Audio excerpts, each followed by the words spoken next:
पाकिस्तान में इस वक्त इंतहाबी दंगल होने जा रहा है। मैं इस वक्त मौजूद हूँ हल्का PP 61 पर। यहाँ पर जो है वो इस वक्त इस खाड़े में मौजूद हैं, जहाँ पर हम पहलवानों से बात करेंगे कि वो 8 फरवरी को होने वाले इंतखाबात में किसको वोट देंगे। मैं इंशाल्लाह ताला मियां मोहम्मद नवाज शरीफ साहब को वोट दूंगा।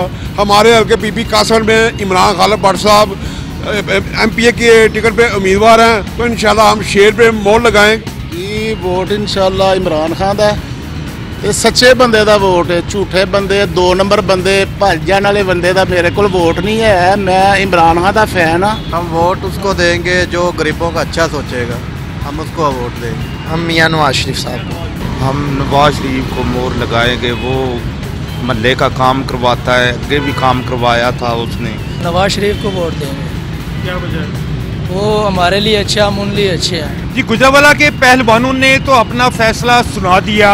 अब देखना यह है कि 8 फरवरी को होने वाले इंतखाबात में गुजरांवाला के शहरी किसको कामयाब बनाते हैं।